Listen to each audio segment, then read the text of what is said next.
नमस्कार, आप देख रहे हैं 4 पीएम और मैं हूं आपके साथ निधि तिवारी। अयोध्या के भव्य राम मंदिर में श्री राम की प्राण प्रतिष्ठा हो चुकी है। रामलला गर्भगृह में विराजमान हो चुके हैं। अयोध्या में देश भर से आए मेहमान इस कार्यक्रम के साक्षी बने और कल गर्भगृह में पीएम मोदी, संघ प्रमुख मोहन भागवत, सीएम योगी और राज्यपाल आनंदीबेन पटेल पूजा में मौजूद रहे और पीएम मोदी मुख्य यजमान बने। जबकि अभी कुछ ही दिन पहले खबर आई थी कि पीएम मोदी मुख्य यजमान नहीं होंगे। जो राम मंदिर के ट्रस्टी हैं, वो अपनी पत्नी के साथ यजमानी करेंगे। तो एक तो ये खबर पूरी तरह से गलत हो गई क्योंकि पीएम मोदी ही वहां पर बैठे, कोई और यजमानी करता हुआ तो नजर नहीं आया। और उसके बाद भी और कई सारी जो परंपराएं हैं, उनका पालन हुआ या फिर नहीं हुआ, और क्या प्राण प्रतिष्ठा शास्त्रों के अनुसार हुई या फिर नहीं हुई, इन्हीं सब चीजों पर हम चर्चा करेंगे। और इस चर्चा में हमारे साथ जुड़े हैं अरुण कुमार जी। सर, बहुत-बहुत स्वागत है आपका। सर, आपसे बेहतर कौन बता सकता है कि ये प्राण प्रतिष्ठा नियमों के मुताबिक हुई है कि नहीं हुई है? और पीएम मोदी जो मुख्य यजमान के तौर पर बैठे हुए थे, हालाँकि पहले कहा गया था क्योंकि उनकी पत्नी जो है वो नहीं आ सकती, इसीलिए मुख्य यजमानी वहाँ के ट्रस्टी अपनी पत्नी के साथ करेंगे। लेकिन कल जब हमने देखा तो पूरे लाइव में कहीं पर भी वो तो नज़र नहीं आए, केवल पीएम मोदी ही यजमानी करते हुए नज़र आए। क्या कहेंगे सर इस पर? जी। जो हमारे शास्त्र कहते हैं वो बहुत अलग है। जो हुआ वो बहुत अलग है। जो हुआ उसमें आपने देखा कि मोदी जी के साथ संघ प्रमुख मोहन भागवत जी हैं। वो किस हैसियत से बैठे थे हम उसमें नहीं जाएंगे। और योगी जी बैठे। योगी जी सन्यासी हैं, उनको अधिकार है बैठने का। और उनके साथ बैठा कौन? आनंदीबेन पटेल, जो कि गवर्नर की हैसियत से, परंतु वो महिला पहले और गवर्नर बाद में है। तो किसी भी महिला को अगर उनके परिवार के लोग ना हो तो उनकी पूजा लगती नहीं है, ऐसा कहा जाता है। हमारा एक शास्त्रीय नियम है कि पूजा में पत्नी का होना क्यों जरूरी है, मैं आपको बता देता हूं। जैसे ये कहा जाता है कि जो व्यक्ति पूजा में बैठता है उसका आधा भाग 50% तो पत्नी ले जाती है, और उससे आधा भाग उसके पुत्र इत्यादि, उसके भाई, उसके चाचा, उसके ताऊ, जो उसके गोत्री भाई होते हैं वो ले जाते हैं। अब बचा 25%। 25 में 12%, 12.5% इष्ट मित्र ले जाते हैं जो बहुत सज्जन होते हैं। और उसमें भी जो 12.5% में 6.25% बैठता है, बचता है, वो लोक कल्याण के लिए हम अर्पित कर देते हैं, जैसा कि हम दान में करते हैं। मतलब हम जो पूजा करते हैं तो हमारा ध्येय ये होता है कि हमारे परिवार के अलावा जहां हम रहते हैं, जिस राज्य में रहते हैं, जिस देश में रहते हैं, उसका भला भी चाहते हैं। इसीलिए हम कहते हैं कि विश्व का कल्याण हो, प्राणियों में सद्भावना हो, सबका कल्याण हो, ऐसा कहा जाता है। और ये बहुत विलक्षण बात है कि हिंदू धर्म में सबके कल्याण की व्याख्या की गई है। जब पत्नी बैठी ही नहीं, किसी की भी पत्नी नहीं बैठी, और उसमें जिन्होंने पहले प्रक्रिया की उनका कोई भी नाम हो, भले ही वो जो ट्रस्ट है उसके मेंबर हो या ना हो, इससे पूजा में कोई फर्क नहीं पड़ता। और पूजा में होता क्या है? पूजा में होता है पहले स्वस्ति वाचन, मंगलाचरण। उसके बाद जो देव होते हैं उनका आह्वान किया जाता है, उनको प्रतिष्ठित किया जाता है, समुचित जहां स्थान होता है उनको दिया जाता है, वो क्रमवार होता है। मैं कर्मकांडी ब्राह्मण नहीं हूं, मैं तो ज्योतिष जानता हूं, या मैं धर्म को अच्छी तरह से जानने की कोशिश करता हूं। तो उसके बाद जो देव जिनको प्रतिष्ठित करना होता है, बाकी की क्रियाएं होती हैं, उनको अर्पण किया जाता है, स्नान कराया जाता है, दुग्धा स्नान होता है, वो सब पहले हो गया होगा। और पूजा पद्धति में जो हमारे यहाँ एक बात कही जाती है कि पूजा का प्रदर्शन नहीं होना चाहिए। जी। मतलब गर्भगृह में किसी भी कैमरे का जाना ये अपेक्षित नहीं था, अनपेक्षित था। जब आप किसी चीज को अनपेक्षित कर लेते हैं तो उसमें अनिष्ट की संभावना बनी रहती है। और अनिष्ट में टा जो होता है ना, वो टा है, ठा नहीं है। दोनों का मतलब अलग है। अनिष्ट का मतलब ये है जो शुभ ना हो, जो इच्छित ना हो, जो अनुकूल ना हो। तो आपने देखा रात 11:45 पे क्या हुआ, भूचाल आया। और हमारे यहाँ एक शास्त्र है, मैं आपको बता देता हूं, जिसको कहा जाता है शकुन शास्त्र। शकुन शास्त्र के अनुसार सूक्ष्म गतिविधियों के आधार पर हम आसानी से भविष्य के बारे में कुछ चीजें पता लगा सकते हैं। ये ज्योतिष का ही एक भाग है। शकुन शास्त्र और समुद्रिक विज्ञान में ऐसे कई रहस्यों का वर्णन है जो भविष्य की घटनाओं को समझाने में, समझने में सहायक सिद्ध हो सकते हैं, हाँ, लेकिन जिसको सर हम आप इन सब चीज़ों के ज़रिए ये बताने की कोशिश कर रहे हैं कि जो पीएम मोदी हैं, उनकी यजमानी करनी वो ठीक नहीं था। बिल्कुल उचित नहीं थी। राष्ट्राध्यक्ष अगर हो तो फिर तो मुर्मू जी को करनी चाहिए थी। वो तो प्रधानमंत्री हैं। प्रधानमंत्री एक संवैधानिक पद है, और जो संविधान हमारे सभी धर्मों को मान्यता देता है, और भारत जो है धर्मनिरपेक्ष राज्य है। और इसमें धर्मनिरपेक्ष का मतलब ये होता है, जब हम इस तरह की सामूहिक प्राण प्रतिष्ठा करते हैं तो सभी धर्मों को निमंत्रण देना चाहिए। दिया गया या नहीं दिया गया, ये तो बहुत कुछ छिपाया गया है, और वो छिपाया गया है जिसके विषय में जानकार लोग जानते हैं।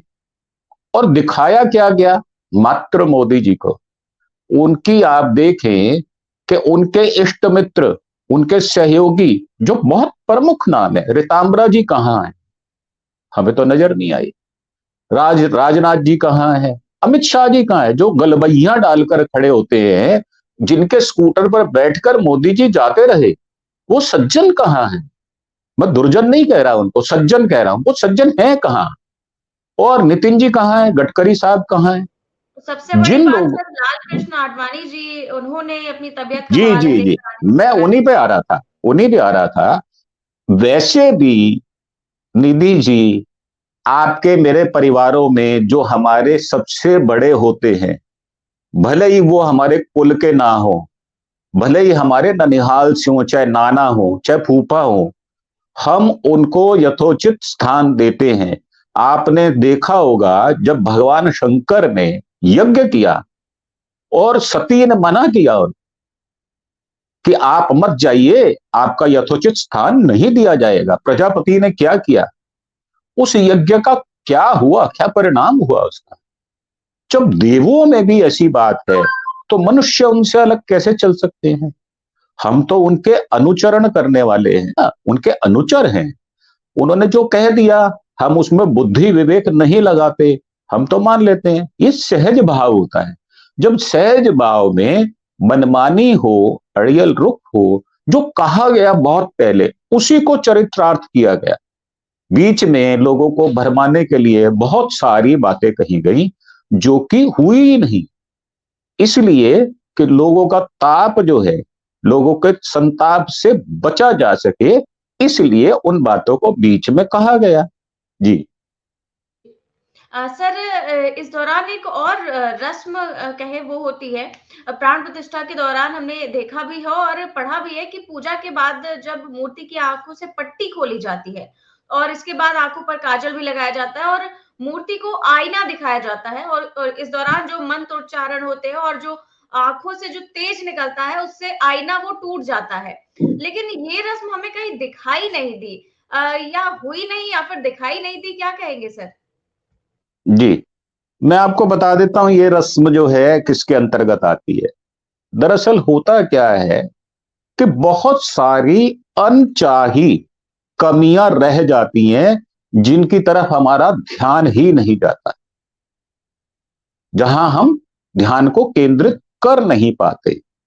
तो आईना जो है वो रिफ्लेक्ट करता है, मतलब वो वही दिखाता है जो है, और वो तेज को वो आईना भी सह नहीं पाता, इसलिए वो क्रैक हो जाता है या उसमें दरार आ जाती है। अब क्योंकि शास्त्र अनुसार नहीं किया। अगर आईना दिखाया जाता और ना टूटता तो भेद भी खुल सकता था। इस डर के मारे नहीं दिखाया, या दिखाया है तो वो कैमरा में क्यों नहीं आए? गर्भगृह में कोई एक कैमरा तो था नहीं। ये तो आप खुद इस काम को करने वाले हैं, तो कितने कैमरों के बीच में उसको किया गया? क्या किसी कैमरे ने उस विधि को होते हुए कैच नहीं किया? तो इस डर से नहीं दिखाया गया होगा, क्योंकि यह पूर्णतः शास्त्रीय विधि नहीं है। वो हो सकता है वो जो दर्पण है वो टूटता ना, और दर्पण का आप संधि विच्छेद करें तो क्या होता है? जो स्वयं होता है, जो स्वयं होता है वो ही नजर आता है। दर्पण कभी भी दूसरी चीज नहीं दिखाता। वो देखिए, भगवान अगर राम। ये क्रिया हुई होती, अगर ये इस परंपरा का पालन किया गया होता, तो अभी तक न जाने कितनी खबरें बन चुकी होती। आप देख ही रहे थे कि बिल्कुल। किस तरह की कवरेज बन रही थी। और मैंने अभी जब सर्च किया इस विधि के बारे में, तो उस पर जो खबरें थी वो 24 घंटे या उससे 1 दिन पहले की खबरें थी कि भगवान को शीशा दिखाया जाएगा। लेकिन दिखाया जाएगी। गया, इस तरह की कोई खबर निकल कर सामने नहीं आई। और मैंने भी देखा पूरा, जितने भी 5 घंटे का लाइव हुआ, हमने तो पूरा सामने से देखा। लेकिन वहाँ पर ये रस्म बिल्कुल भी होती हुई नज़र नहीं आई। तो क्या मतलब है कि ये प्राण प्रतिष्ठा जो है वो अधूरी रह गई? जी, मैं आपको बताता हूं, हमारे यहाँ एक श्लोक है, पूर्णमद पूर्णमिदम पूर्णता पूर्ण मुदच्यते पूर्णस्य पूर्णमादाय पूर्णमेव वश्यते। इसका मतलब क्या होता है? इसका मतलब होता है जो पूर्ण है उसमें से पूर्ण को कम किया गया तो पूर्ण ही हुआ। पूर्ण में पूर्ण जमा किया गया तो पूर्ण ही हुआ। पूर्ण को पूर्ण से गुणा किया गया तो पूर्ण ही हुआ। इसका अर्थ होता है कि वह सच्चिदानंद घन पर ब्रह्म पुरुषोत्तम परमात्मा सभी प्रकार से सदा सर्वदा परिपूर्ण है, उसमें कोई कमी नहीं है।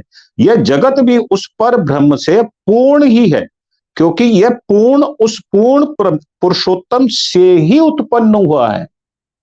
अब आप देखें, आपने इस श्लोक का वाचन सुना वहां पर क्या?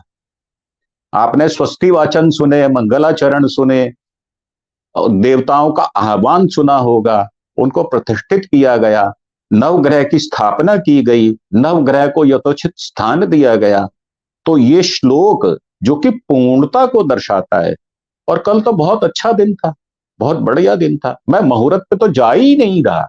मैंने तो आपको पहले ही कहा कि हम जो मुहूर्त स्थिर कार्य करते हैं उसमें स्थिर लगन, स्थिर नवांशा और स्थिर नवांशे का नवांशा भी देखते हैं हम तो। अब ये किस विधि से किया है, ये तो विवादास्पद बात है। उसके मैं बछड़े में शायद नहीं पढ़ना चाहूंगा, और वो क्रियाएं नहीं की गई होंगी इसीलिए छिपाई गई है। जो दिखाई गई हैं वो मात्र जो एक सब पर भारी उसी को दिखाया गया है। और बाकी बीजेपी के जो बड़े बड़े नेता हैं उनको तो कह दिया गया आप अयोध्या के परिधि को नहीं छुएंगे, और उन्होंने छुआ भी नहीं। और ये तो सर्वविदित है, कौन कहां पर था सबको पता है। हम तो लोग ढूंढते रहे कि जिन्होंने बलिदान दिया वो कोठारी ब्रदर्स बॉम्बे वाले कहाँ है। एक मुझे अभी कल ही पता चला, संजय भाई जानते हैं उनको, एक संतोष करके एक लड़का था जिसने वहां पर बहुत सारे साधनों का इंतजाम किया था उस विवादित झांटे को ढाने के लिए। उसका परिवार भी कहीं नहीं था, और वो किस हालात में है आज इसके बारे में कोई पता नहीं किया गया।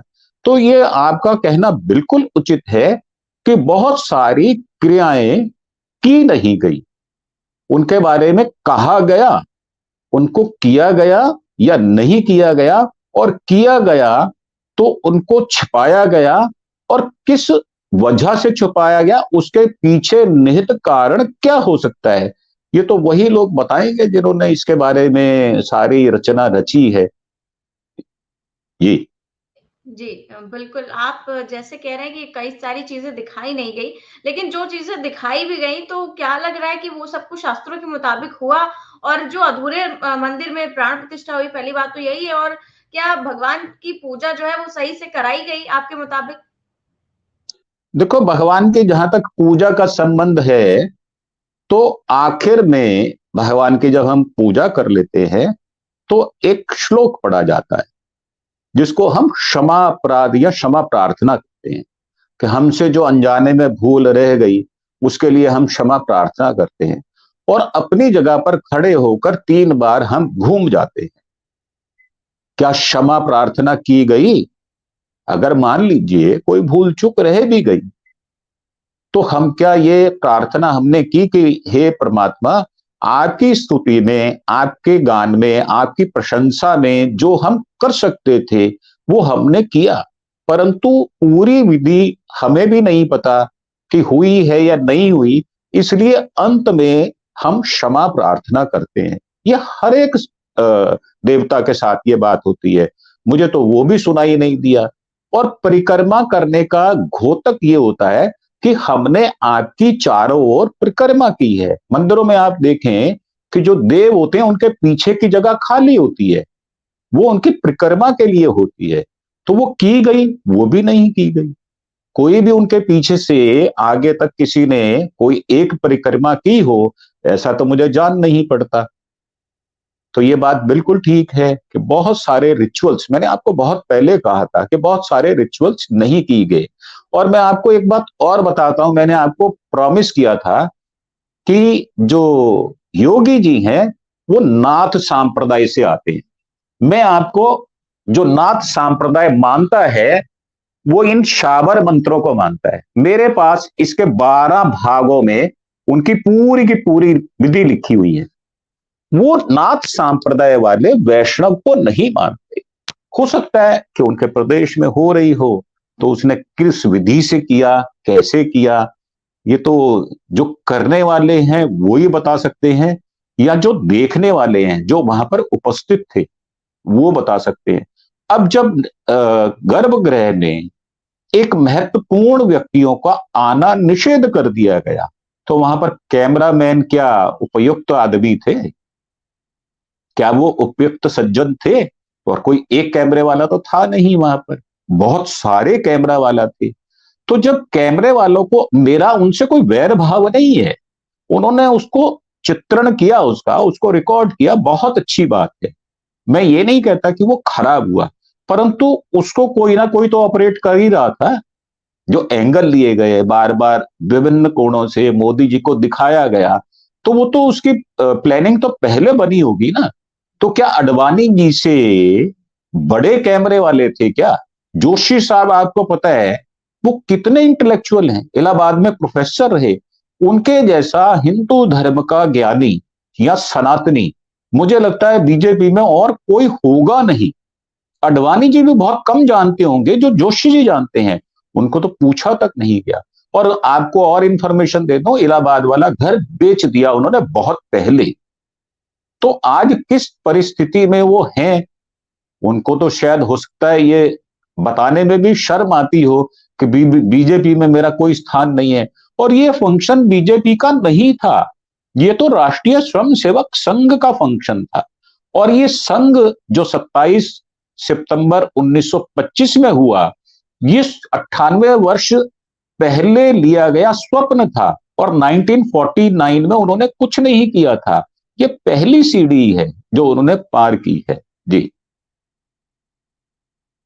और सर, कल के मौके पर भी जब पीएम मोदी गर्भगृह से बाहर निकले और जब उन्होंने संबोधन किया, तो इस मौके पर भी वो राजनीति करना नहीं भूले।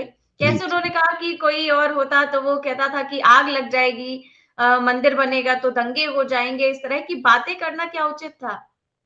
जी, देखिए हमारे यहाँ क्या कहा गया, हमारे यहाँ ये कहा गया कि शुभ सोचो। जब इतना तपी व्यक्ति, जिसने इतना तप किया, 11 दिन उसने संसार की हर वो वस्तु छोड़ दी जिसके लिए हम प्रयत्नशील रहते हैं, हम भौतिकता की तरफ भागते हैं। और एक बात और आपको बता देता हूं, हम ईश्वर किसको कहते हैं? ईश्वर कहते हैं जिसके पास 6 प्रकार के ऐश्वर्य हो, उसको ईश्वर कहा जाता है। जब हम उसके सानिध्य में बैठकर पूजा करते हैं, अर्चना करते हैं और बहुत सारे रिचुअल करते हैं, तो हम वैसे ही तन मन से पवित्र हो जाते हैं और बाहर आकर उसमें कोई ज्यादा अंतर भी नहीं रहा समय में, और हमने राजनीति शुरू कर दी। और राजनीति कौन सी की, मैं आपको याद कराता हूं, अयोध्या में एक बहुत बड़ा 300 फीट का दिया बनाया गया, वो आग से जलकर राख हो गया। 7 करोड़ रुपए से ऊपर उसमें लगाए गए। और किया क्या गया है, वहां पर साइकिल स्टैंड तक गुजरातियों को दे दिया है। अयोध्या में कितने गुजराती जो हैं उनको स्थापित किया गया। राम मंदिर की आड़ में क्या क्या किया जा रहा है, ये तो बहुत बाद में निकल कर आएगा बाहर। अभी तो हम रिचुअल्स की बात कर रहे हैं, अभी तो हम जो पूजा पद्धति है, जो उसकी प्रणाली है, उसमें भी हम पूर्णता नहीं देख रहे। बहुत सारी चीजें की ही नहीं गई। और जो व्यक्ति बाहर आने पर भी इतनी द्वेष की भावना रखता हो, जो इतनी राजनीति करता हो, आप देखें कि उसके मन में क्या प्रेम की जगह ईर्ष्या ही रही, प्रेम ने स्थान नहीं लिया। तो प्रेम कितना कमजोर है, राजनीति कितनी हावी है, ये तो उनके क्रियाकलापों से आपको नजर आ गया, और आपने भी इंगित किया, और मैं नहीं, बहुत सारे लोग इंगित कर रहे हैं। वहां पर निर्लेप भाव होना चाहिए। हम ये कहते कि भाई जो लोग नहीं आ सके, हम ये समझते हैं कि उनकी इच्छा रही होगी, अगर वो आए होते तो इस आयोजन की शोभा बढ़ती।